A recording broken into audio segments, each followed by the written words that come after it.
Good morning, Galaxians, and welcome to another live edition of the Galaxy CDs Rocks and Flips Reseller Talk podcast. My name is Ryan, and I'm back. We're going to cover some stuff going on over at eBay today. Kind of the usual tests and experiments and changes and things, all the while things are not working at times like they're supposed to over there. It seems like a never ending. I could talk about this every week. It's one of the reasons I decided actually over the weekend to not actually do the show. It was, I think, in the post I put up on YouTube that it just felt, I think I said, frivolous and inconsequential given what was going on over the weekend with the military action over Iran. So, and I think about that stuff. This is kind of an off the tangent a little bit, but I'm listing old books, and I come across books from like the World War II era, 1942, 1943, and I always have this image in my head that the world stopped for the Second World War.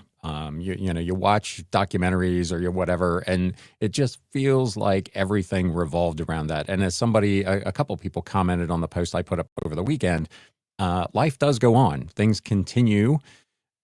We still have to make our living. Things keep moving along, and that was the case even then. I look back and I've got this novel, which it seems like such a random thing in 1943 that people were still publishing and buying novels and kids books and toys, and I mean life just went on. So I had a lot of mixed emotions about whether to do the show over the weekend, and in the end I just decided that there wasn't anything new enough here to justify doing a show with everything else that was going on. And I thought we would just cover it today when we could discuss it all in person. So welcome to everyone who is here. Let me jump into the chat real quick and say some good mornings. Lord Jake Ryan, always good to see you. Mel Flipset, hello. Big Dre, back. Were you here last week for the interview with Beard King Picker? I don't remember seeing you in the chat. Meaty Picker says, good morning, in another meeting on camera, unfortunately. Did just have my first mercari sale in over 4 months. That's good. Last week I had nothing on mercari. This week I've had 4 already. So again, just super inconsistent over there. A couple of decent sales actually over there as well. So that was definitely interesting. Lindy Moo, welcome. Appreciate you coming out. Let's dive into the topic of today's show.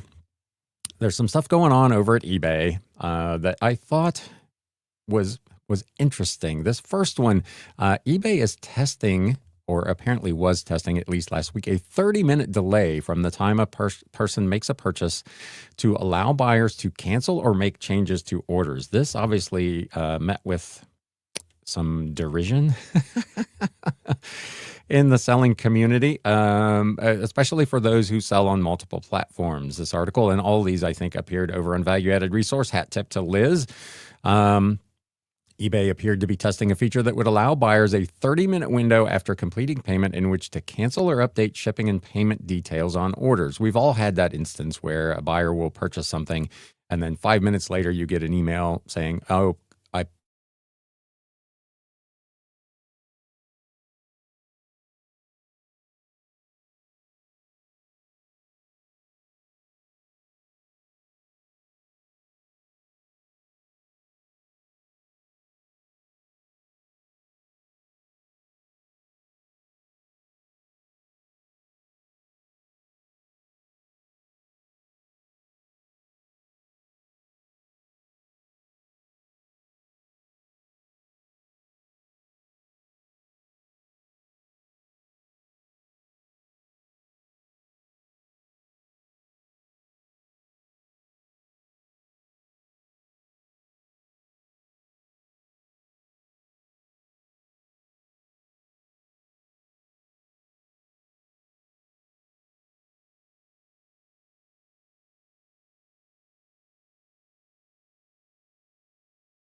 Let's get back in here.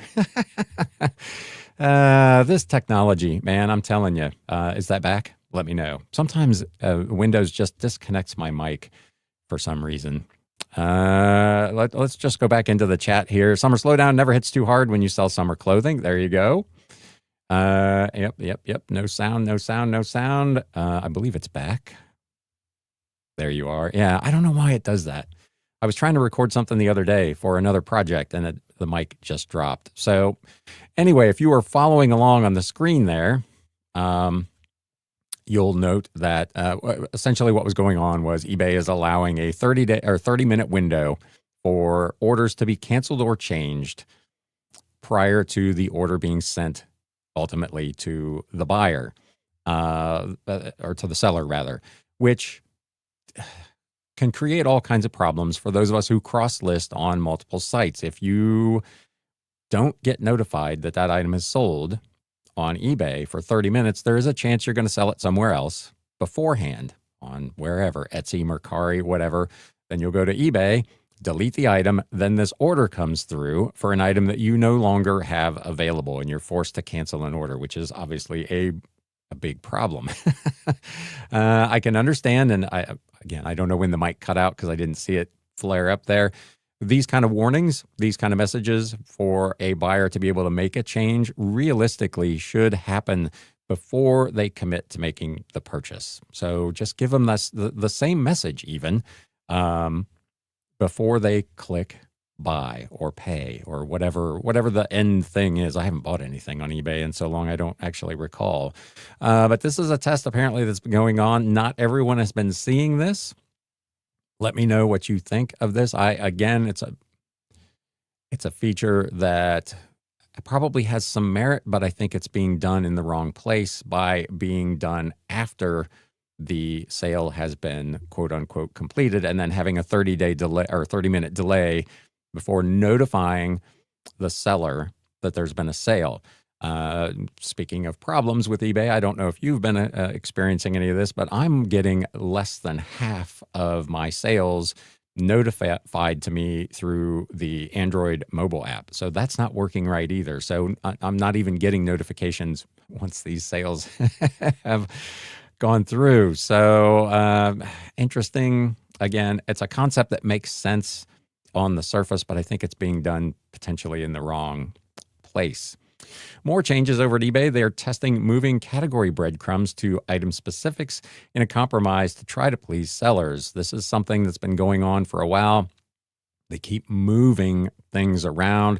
I've talked about over the last couple of weeks in Seller Hub, buttons appearing for a couple of hours and then disappearing, things moving around. There's a lot of testing going on, and this appears to be another one. They're testing moving those category navigation breadcrumbs to item specifics after recent changes to the view item page. Previously, buyers and sellers alike could quickly and easily tell what subcategory an item was listed in and even navigate to higher category levels using those breadcrumbs. If you were watching on YouTube, you can kind of see the little links there where you could have clicked to go up another level and see where this thing was listed. Back in April, eBay moved those to make room for more above-the-fold promoted store ads, forcing users who still wish to view that category information to go to the bottom of the page, sometimes having to scroll past 300-plus sponsored promoted listings ads, which is something we've talked about before. So here again, they've created a problem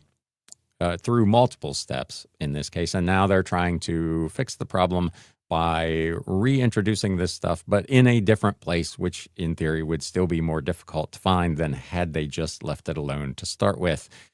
Some of these are just change for the sake of change. I guess I don't really understand. Sellers express frustration with the change in the eBay community, saying they often use that category information as part of their product research for items they have to list, and voicing concerns that having to scroll past all those ads could lead to accidental clicks that could cost them more money. Of course, under the new promoted listings plan that went into effect in, I believe, the UK and Spain, Italy, and Australia as of, I believe, yesterday. So again, just more opportunities for things to go wrong with stuff just being moved around willy-nilly for what appears to be no particular reason. Back into the chat here, Den DeCortibo, no wonder his stuff is glitching on eBay. Yesterday was absolutely terrible until after 9 p.m. Amazon has this feature talking about the 30-minute delay where you can cancel or make a change.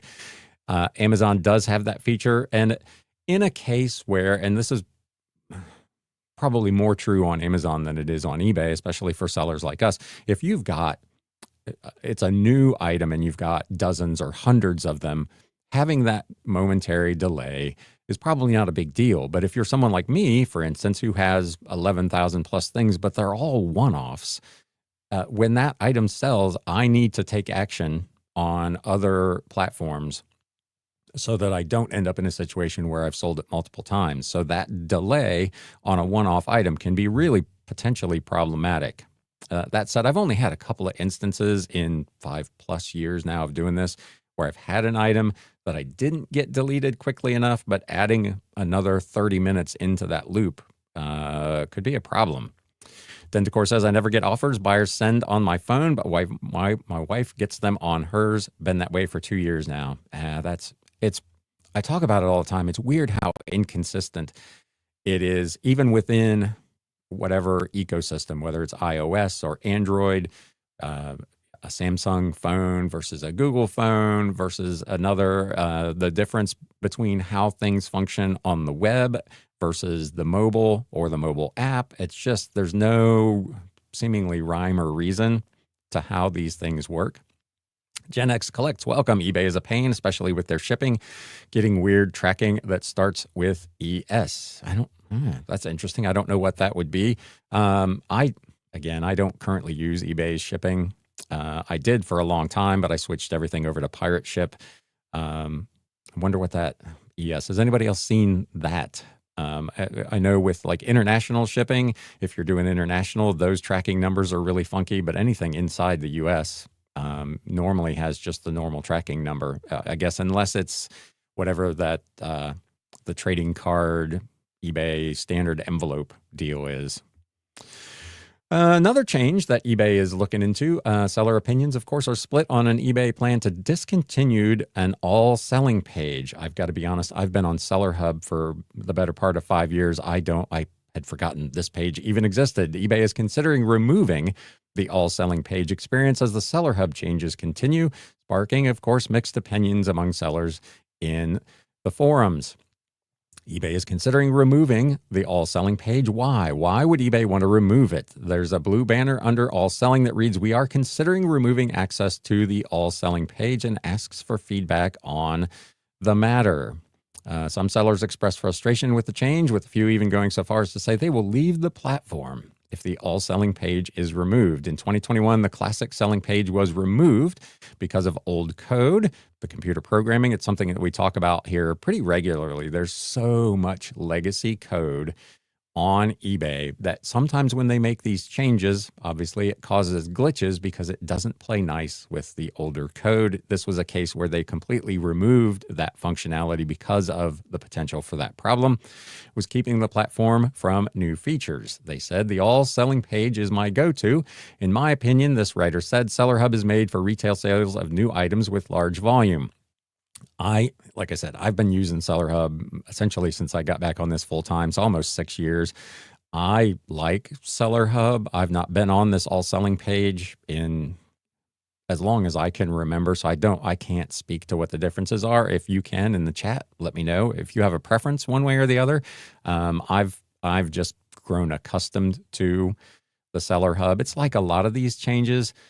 It introduces a change in your workflow, which causes you to be less efficient for a time. But once the learning curve is cleared and you've kind of mastered whatever this new thing is, things tend to go back to normal. The problem, of course, is that these delays and these changes to your workflow and your efficiency are then stacked on top of things that are already not working like they're supposed to on eBay, and it really starts to cut into your efficiency. The writer continued, I can only hope that eBay realizes there's a considerable diversity in the style of selling one-of-a-kind items and leaves us a choice. Another one said the all selling page has everything a seller needs all on one page. Why would they want to get rid of that and make it harder for a seller? I'm a longtime seller on eBay and have used just about everything they have and do believe the all selling page is the easiest to use. If they take it away, that means a seller has to jump from page to page just to do the same things they can do on the all selling page. If they remove the all selling page, I am also leaving eBay. Other sellers questioned why anyone would still be using the outdated page, saying Seller Hub provides everything sellers of all types might need to operate on the site. One said the Seller Hub suits any size sellers. I'm really small time, selling one-offs of pre-owned clothing, computer stuff, and bike parts. That's an interesting mix. And find the Seller Hub flexible and easy. All selling is a relic. I wonder if they even have anyone who can figure out the code. So again, it's one of those situations where, because over time, eBay has allowed multiple different types of selling pages to exist. People like what they like. They like what they know. They don't want to make the change, and they stick with what they've been using. You see it all the time when they make a change. They'll announce, we're going to discontinue this old thing, and they'll just kind of force everyone to the new. This is a case where at least they're asking people in advance, do you want to make that change? And they're getting a lot of pushback, apparently, that the answer is no. Let me know in the chat if you use that particular page and what your thoughts are between the two. Den Decor says the ESU is the standard envelope. So, yeah, that's what I thought. Carl the Lazy Reseller, welcome. A legacy code made me burn out. Yeah, and to the point of that writer, I wonder if they have anyone, and you've got to remember this legacy code is, some of it might be 15, 20, 25 years old now. It may not even be in the same programming language that they're currently iterating the site under. I can see where it could present problems. I guess they could just use ChatGPT, right? And figure out the code. I have an idea. I don't know. Let me know in the chat if you'd be interested in this. There was an interesting article about the use of AI, just generally, not necessarily reselling related, but how it was a study done by MIT about how the use of AI was affecting people's cognitive abilities. Again, it's not necessarily reselling related, but I thought the article was super, super interesting. I would consider doing a video on that topic. If anyone would be interested in hearing more about that and my thoughts on it, let me know in the chat so that I know whether to spend some time digging into that. Anyway, again, kudos to eBay for at least proactively notifying sellers that a change is potentially coming and at least going through the motions of seeming to ask for their feedback. eBay tech issues. So here's the other half of the equation. They're making all these tweaks and changes, like I said, that impact your ability to do your job efficiently and effectively, while at the same time, basic site functionality continues to not work. Last week, they had tech issues with ended, sold, unsold draft sell similar and scheduled listing options not functioning. I don't know if anyone else noticed this also, but at least on the Android mobile app, item specifics got, at least in the book category, got all jumbled around. They've moved a bunch of specifics that used to be in the top 1 or 2 sections, moved them all the way down to the bottom, moved some other ones that used to be on the bottom all the way to the top. And again, it's just, it appeared to be a change just for the sake of making change that for a few days really impacted my workflow, because I'm used to this particular checkbox is going to be here, this one is going to be there, and they were all moved around. And it took me several days to kind of get back into a rhythm. And these things just kind of add up to everyone's frustration. eBay sellers were experiencing another major workflow disruption last week as those draft listing and other listing management features were not functioning. Bulk relisting unsold items this morning. All the options were grayed out. I've done this hundreds of times in the past, but today there seems to be no way to do it other than individually relisting. Anyone else experiencing the same problem? Someone said they could not delete old unsold listings. All the buttons at the top again are dead and do nothing. I can elect to relist or can open the listing itself, but I didn't need to delete some unsold listings and can't. Someone said Sell Similar was also grayed out. I have a regular practice of killing my oldest listings and then getting them right back online with Sell Similar. I changed the name of the listing as well as the description, sometimes take new photos. Today, they killed 10 listings, but when they went to ended listings to Sell Similar, all the actions except for relist were again grayed out. The issue appeared to be global, as sellers in the UK were reporting the same problem. Let me know. Again, is that an issue that you came across last week? I do almost all of my listing from the mobile. This was not something that I saw on mobile. I was able to do Sell Similar, was able to end listings. I had no issues on the mobile. This appears to be maybe web-based primarily, but a lot of sellers were having a problem. I assume it's been fixed. I've not seen any follow-up on it or continued complaints, so I assume that they got it under control. But again, just another one of those things you're trying, you've got a plan for today. You have a normal workflow and these problems end up disrupting it. Last thing, there is a promotion. I believe it is still going on because I saw it on my screen today. Deal or Desperation. eBay is giving a 10% off offer on gift cards to try to juice second quarter numbers.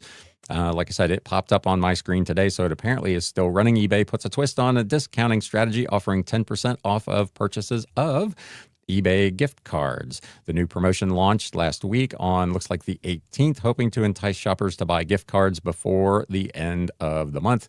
This offer ends 6/30 or while supplies last. eBay is notorious for running these programs and then killing them off early. I don't know if they have like a set dollar limit of discounts that they want to offer or how they decide to do it, but this is good for another few days, and then that one is going to go away as well. So there you go. Just the usual kinds of weirdness over on eBay. Let me get back here into the chat. Let me move my screen where I can see everything. Big Dre says, as a volume seller, are you considering using the AI listing software List Easier? You know, I've watched a couple of videos on it. It came up last week in the interview that I was doing with Beard King Picker. We talked about it a little bit. I've watched a couple of videos. I just don't see where, for me, the pricing of that program, and there's another one as well. When I looked into them, I'm not sure I can make the math make sense. And again, given the stuff I sell is mostly older vintage books, I watched a video from someone else who had tried it on old vintage books with less than fantastic results. So it is still on my radar. It is something I will continue to look at, as is the case with a lot of the AI stuff.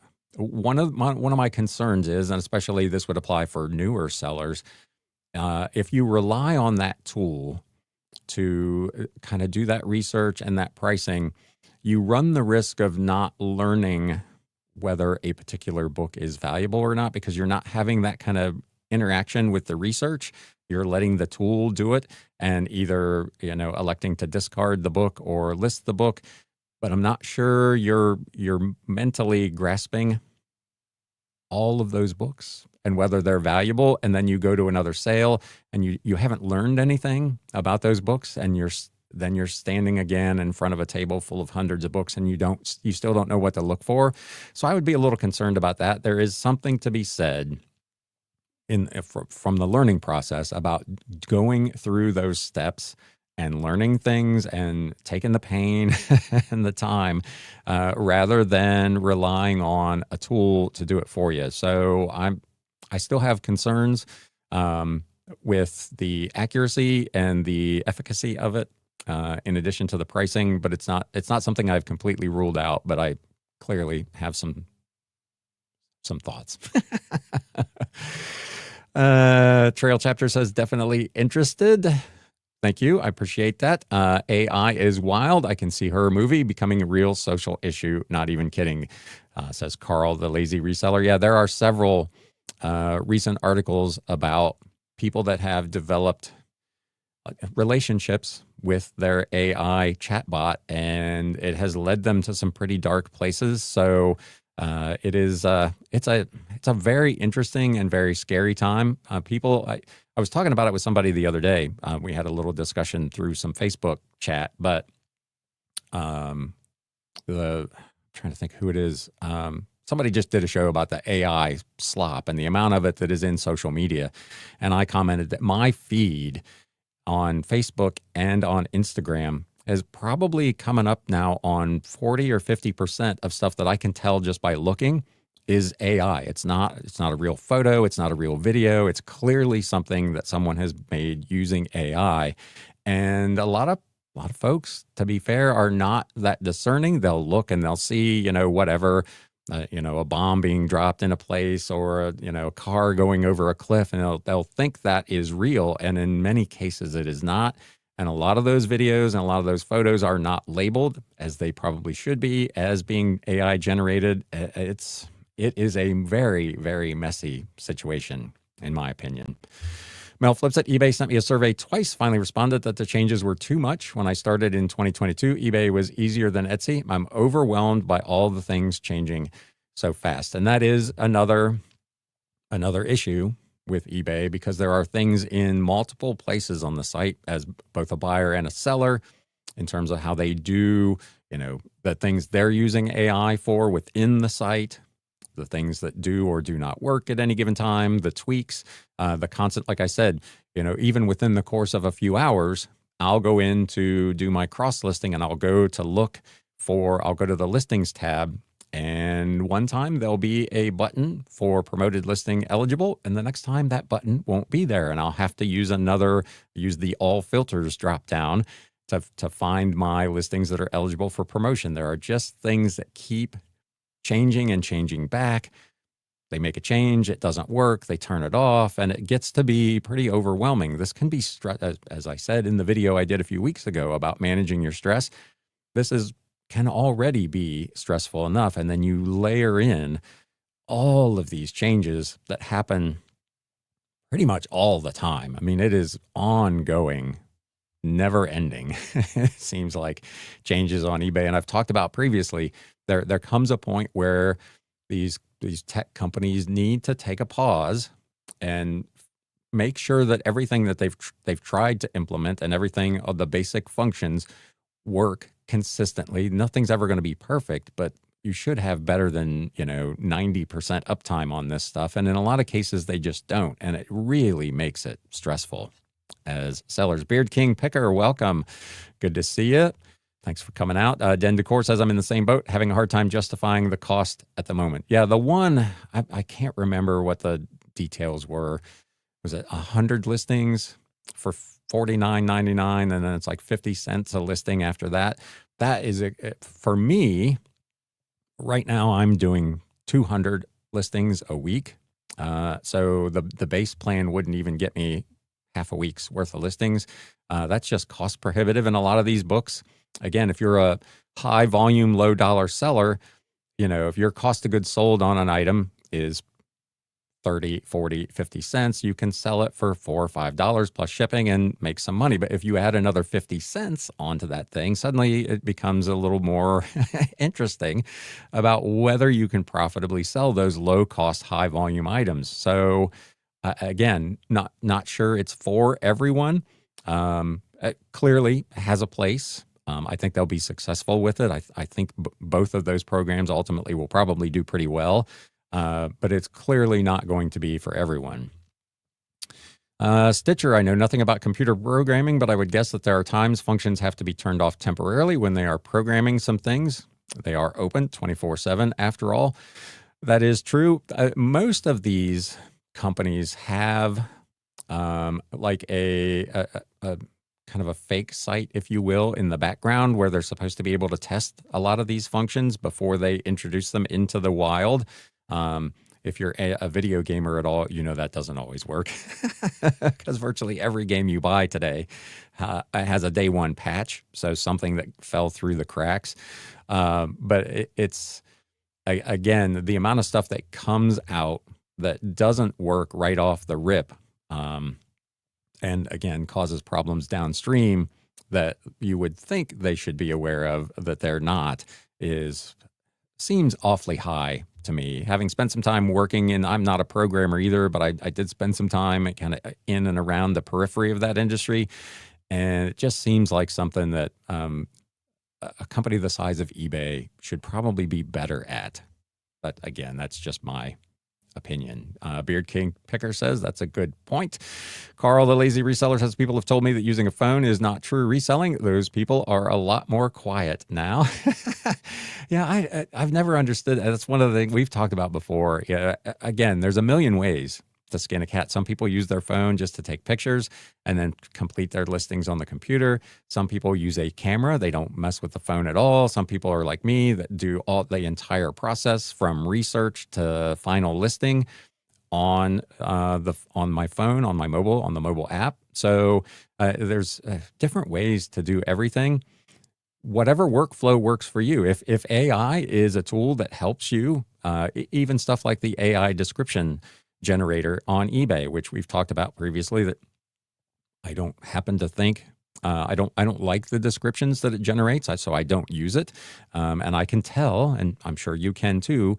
I read an article recently about you can tell by looking at the language that is in whatever an essay or an article or a listing, whether it was written by AI or not. And those descriptions are, to me, clearly you can tell which ones were done by AI. And I feel like I want a little more humanity in my listing.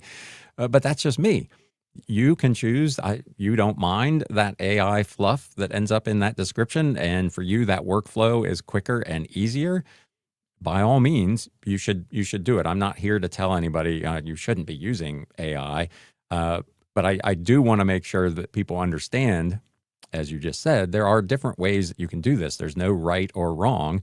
It's just different. The other caveat with AI being, and I think the AI tools that we were talking about earlier, the List Easier, have the same caveats that eBay does, is that you ultimately are responsible for the content of your listing. And if the tool gets it wrong, the tool is not the one that's going to be on the hook for any problems with customers or with the platform that you happen to be selling on. That's going to fall on you. And it's another reason that I don't use the eBay AI description tool, because for me, it's quicker to just write the description myself than it is to have the AI generate one and then go through the process of checking and double checking what it put in there and making the edits to make it right. So for me, it's time wasted to use that tool because I'm concerned about the accuracy of it. Having tried it firsthand, not recently, so maybe they've fixed it, but there was just a lot of stuff in there that was not correct. Den Decordipa says, a stationary camera I saw used in a video has me very intrigued for making photos of flat items more efficient. That's always fascinating to me too. You see different people who have like really elaborate photo setups with a really nice digital camera and a big backboard platform where they can flat lay like clothing and whatnot. Just, again, so many different ways that you can do it. And again, getting into live conversations like this or just going through YouTube and watching all those videos, you may decide, as many of us have, that a particular method of doing something just doesn't fit your workflow. But you may, at the same time, find something that you find really interesting that you can incorporate into your workflow that will make you more efficient or make your listings look better or be more appealing to customers. So there's a lot going on. Big Dre says somebody already got dumped by AI. You mean like an AI girlfriend, boyfriend kind of deal? I've seen some articles, just some wild stuff out there. PJ Thrift, I think I'm going to try AI listing when the cost to list is cheaper. 50 cents a listing after 100 listings doesn't make financial sense for me. Well, again, we'll have to see.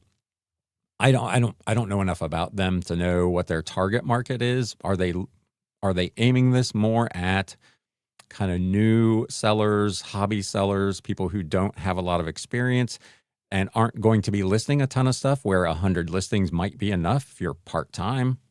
That may be sufficient. The other argument would be, can you make enough on those 100 listings to make the cost of the software make sense? Depends on what you're selling, of course, but those are all things that sellers have to think about. At the end of the day, we're here to make money, and all those costs start to add up. Carl, the lazy reseller, made a new website for reselling. Then I got ChatGPT to criticize it. It made great suggestions, so fast and free. Again, all of the AI tools seem to do a really good job with coding and suggestions for that type of work. The concern is particularly for people who are legitimately trying to learn code, like to do for a living, that they're not learning the code. They're learning how to prompt the AI, which may be the future anyway. Maybe we won't need people to actually know how to code. We can just, if you're a good prompter, you can get the code that you need through the tool. But it's concerning, again, that the learning curve for people is definitely different when they use the tools than they don't. But as a secondary source, I talked about it a couple of weeks ago.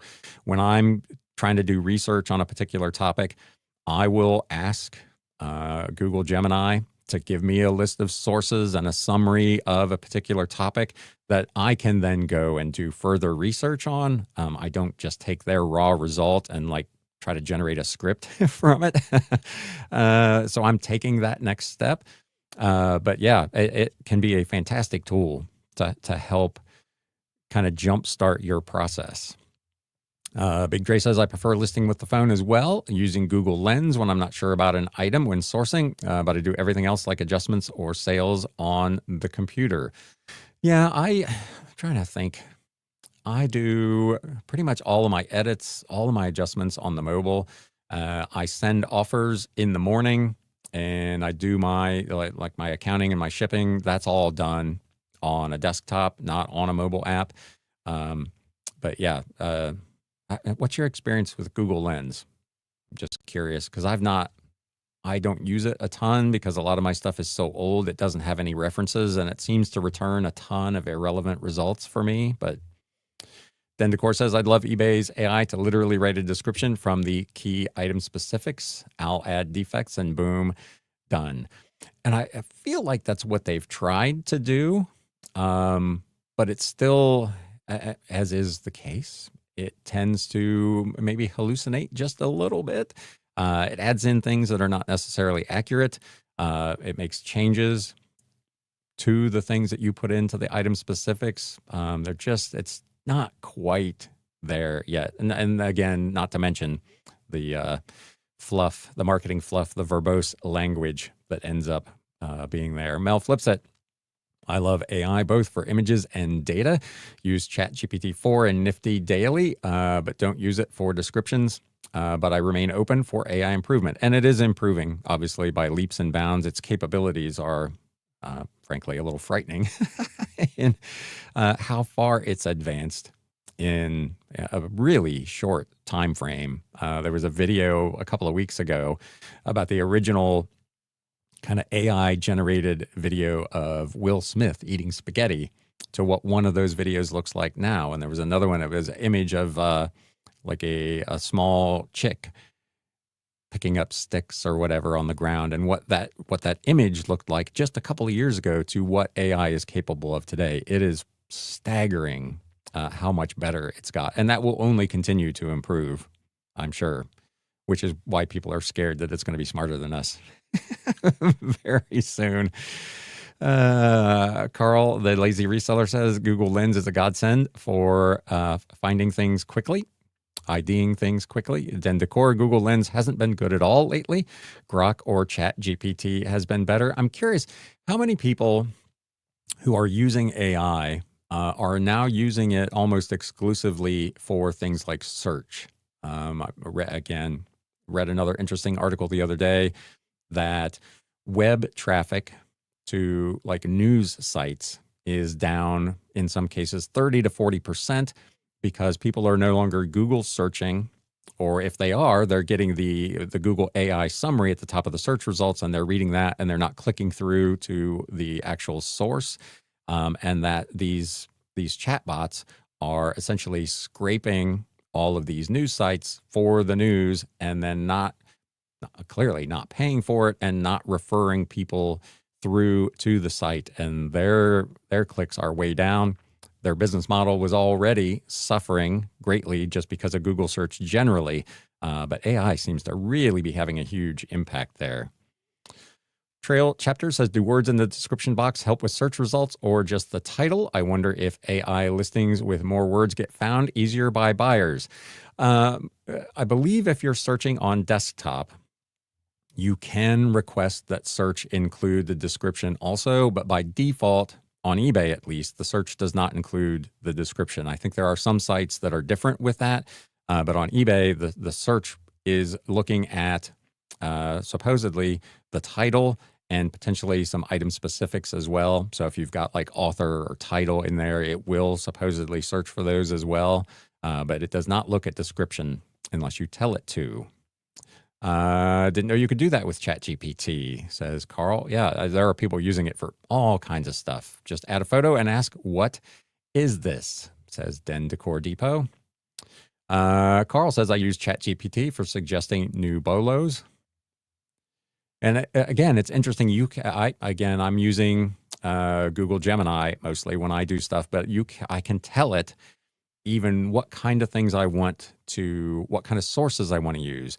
So I want to search for whatever, something on a particular topic, and I can tell it, search for blog posts and YouTube videos on this, and it will just search for those things. So you can really be specific about what it is you want it to do. I think we talked about a couple of weeks ago, someone who did a search and they only wanted peer-reviewed papers. They didn't want random websites that may or may not have the right information. They wanted specifically peer-reviewed articles, and that's what the AI brought back for them. So again, you can be, if you're good with the prompting, you can get really drilled down.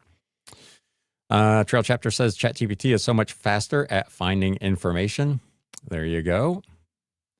Mel Flips It says, I have it connected instead of Google. I use Google for local info only. It's a big worry, actually, for Google. Their business model has been built on search and on advertising on the search results page. And if people are not using Google anymore, it could be hugely disruptive to their business and to their finances, which is why they're pushing so hard to integrate various versions of their AI tools into Google, so the main Google page really quickly. Den Decor chimes in as well, starting to make it my primary. Google search is getting frustrating to use anymore for anything business related. Part of it is that they have tried, I think, to, and we talked about it previously, think about user intent instead of just looking at the keywords that you put in. Obviously, the proliferation of sponsored links where, you may be searching for one particular brand and another brand is outbidding on that brand's primary keyword, and theirs comes up first in the search. There's just so much irrelevant stuff where it used to just be pure search. You could put in a query and count on getting a fairly accurate result, and that just doesn't seem to be the case anymore. There's just so much goofy stuff that shows up.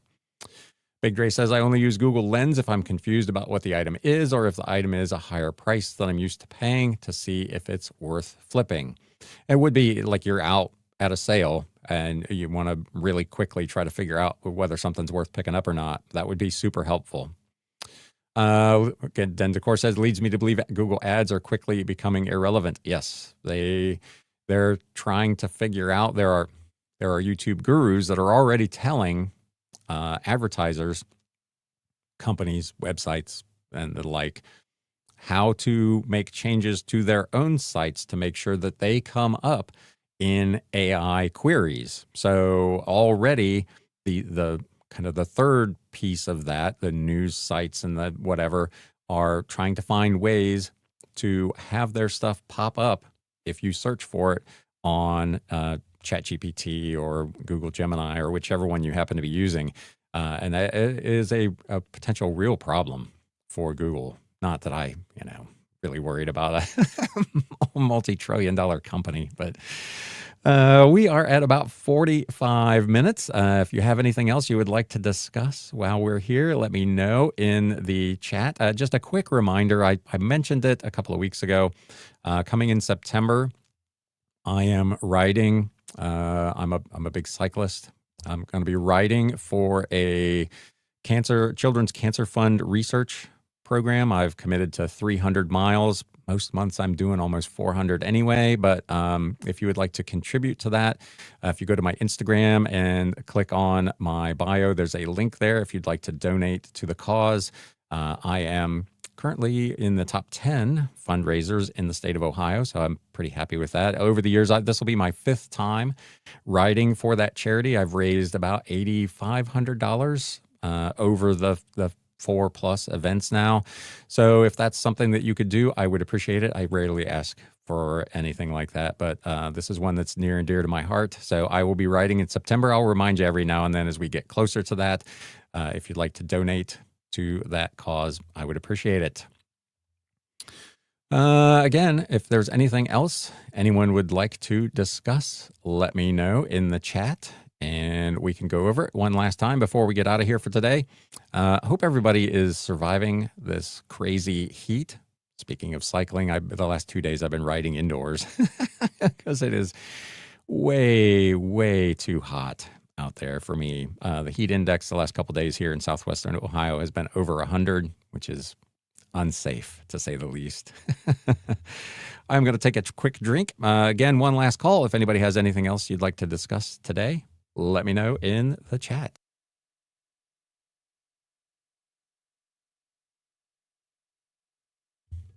My apologies again for the technical issue earlier. I wish I knew what was going on with that, but Big Dre says, I recommend a live show with a GoPro while doing cycling so we can cheer you on. I actually, I intended at one time to do that, and I bought a knockoff GoPro that, as it turned out, did not have image stabilization, and the areas that I ride are not real smooth.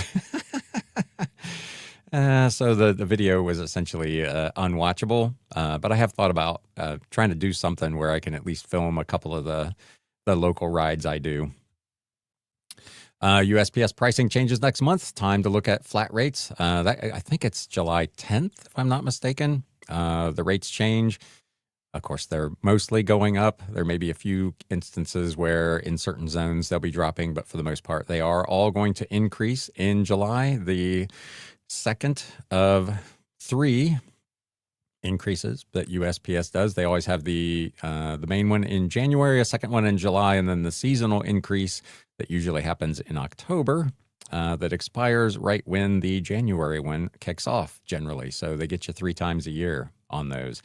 I've been lazy on that. I haven't looked at the tables to see how much they're going up. If I remember right, I think Ground Advantage on average is something like between 5 and 7% increase. So it's a fairly good chunk of change that it'll be going up. And it's one of those things. It's time to, again, evaluate your business. How do you want to do it? Do you want to make the decision that I made a few years ago, go to fully customer paid calculated shipping so that those changes are automatically reflected in your listing at the time they take place? You want to go to a flat rate where you just have it calculated and you're done with it, and then have to evaluate it again every few months. Again, it's a time to take a look at your business and decide what you want to do. Den Decor says, are you looking at Q4 prep yet? Usually start to plan in July. What do you try to look at doing?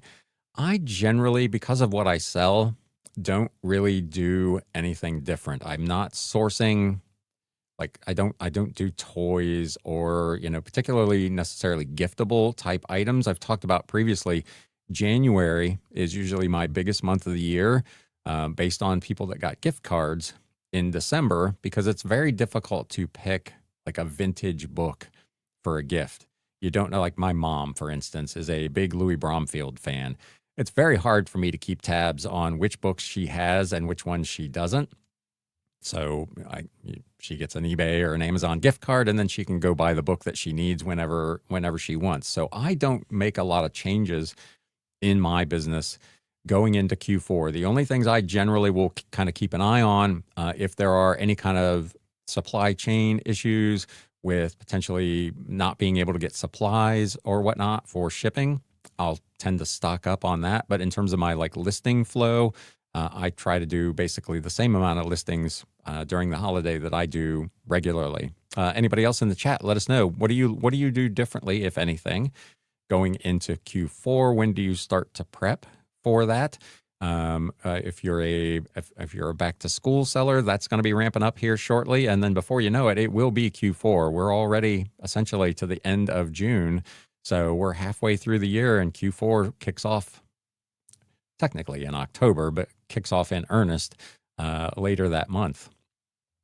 And seasonal selling can be huge. I'm already squirreling away some Halloween books and some Christmas books, some things that I'm not trying to list right now that I will do as we get closer to those holidays. So that might be one thing that I would do as I get closer to specific holidays. I've got some stuff set aside that I will try to capitalize on at that time. But in terms of my kind of overall business, I don't make any significant changes.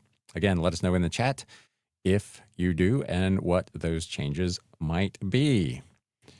Blow up my screen here a little bit so I can see what's going on. Again, thank you, as always, to everyone who came out today. My apologies for the last couple of Mondays not having an episode. Just a lot of stuff going on. But I just decided it wasn't something I was going to do. Let me blow this back up. Big Dre says, I tend to source and list most during Q4, but this year is very different as I've been focusing on my niche store. Yeah, again, when you make kind of other changes in your business, that obviously has knock-on effects with what you do in other areas. So absolutely. And if that business is not seasonal, if you're a fashion seller, you got to gear up for summer season, and then you got to gear up for fall, then you got to gear up for winter. You're constantly changing the things that you're doing, where for me or for Brandon, Media Picker, as a media seller, having as much inventory up as you can going into Q4 is obviously beneficial, but those things are not seasonal other than like Christmas music or a Christmas sweater. There are some things that are, but it's not as crucial as it would be if you're in fashion or if you're in toys to gear up necessarily for Q4, in my opinion. You can let me know if I'm crazy. If you got something out of this today, and if you haven't already, please do me a favor and hit that thumbs up button. We will reconvene. I'm probably not going to be here next Wednesday, with it being the holiday week. I think I'm going to take a bit of a holiday. If there's any kind of flash reselling news over the next few days, may do a news update on Monday.